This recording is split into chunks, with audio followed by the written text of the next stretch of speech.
यह जो तुम खेल खेल रही हो ना, यह तुम्हें शोभा नहीं देता। और शोभा आपको देता है, आंटी, जो अपने पति के अंगूठे के नीचे दबकर सारी जिंदगी निकाल दी। तुम मेरी पत्नी से इस तरह बात नहीं कर सकती। मैं बात कर सकती हूँ, और सही समय पर करूँगी। और वह समय अब आ चुका है। उसी वक्त रणवीर सबके सामने एक लिफाफा निकालता है और अद्रजा के हाथ में थमा देता है। यह है असली रिपोर्ट, जिसे तुमने बदलवाने की कोशिश की थी, लेकिन अफसोस, तुम फली गई। रिपोर्ट पॉजिटिव निकली है। अद्रजा की आंखें फटी रह जाती है। वो ललखड़ा जाती है, जैसे जमीन खिसक गई हो। यह कैसे हो सकता है? रणवीर बोला, यही तो हकीकत है, अद्रजा। तुमने सोच लिया था कि अपनी चालों से सबको हरा दोगी। अब देखो, तुम हार चुकी हो। रणवीर तुरंत पुलिस को बुलाता है। कुछ ही पलों में पुलिस आ जाती है और अद्रजा को हथकड़ी लग जाती है। पूरा घर स्तब्ध रह जाता है। कहानी यहीं खत्म हो जाती, लेकिन नहीं।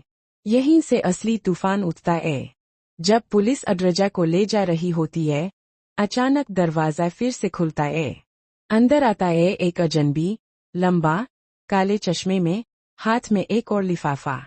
सबकी निगाहें उसी पर टिक जाती है। वह शख्स बोलता है, रुको, यह केस अभी खत्म नहीं हुआ। असली सच्चाई अभी सामने आनी बाकी है। रणवीर उसकी ओर बढ़ता है। तुम कौन हो? वह जवाब देता है, मैं हूँ डॉक्टर शेखावत, उसी लैब का हेड, जहां यह रिपोर्ट बनी थी। और यह है असली रिपोर्ट। बिना किसी छेड़छाड़ के सन्नाटा छा जाता है। डॉक्टर रिपोर्ट रणवीर के हाथ में देता है। जैसे ही रणवीर उसे पढ़ता है, उसके चेहरे का रंग उड़ जाता है। यह तो नेगेटिव है। पूरा घर एक बार फिर कौंक जाता है। अद्रजा मुस्कुराने लगती है, एक सुकून भरी लेकिन चालाक मुस्कान के साथ। मैंने कहा था, रणवीर, जो दिखता है, वही सच नहीं होता। तुमने मुझ पर भरोसा नहीं किया, लेकिन अब सच खुद बोल रहा है। रणवीर गुस्से में चीखता है, तो वो रिपोर्ट जिसने तुम्हें दोषी ठहराया, वो नकली थी। डॉक्टर खतायब, रॉन्ग। किसी ने जानबूझकर रिपोर्ट के डेटा में छेड़छाड़ की थी, और अद्रजा ने नहीं, बल्कि वह एक पल को रुकता है। सबकी सांसें थम जाती है। वो छेड़छाड़ की थी, मेघला ने। पूरा घर चीख पड़ता है।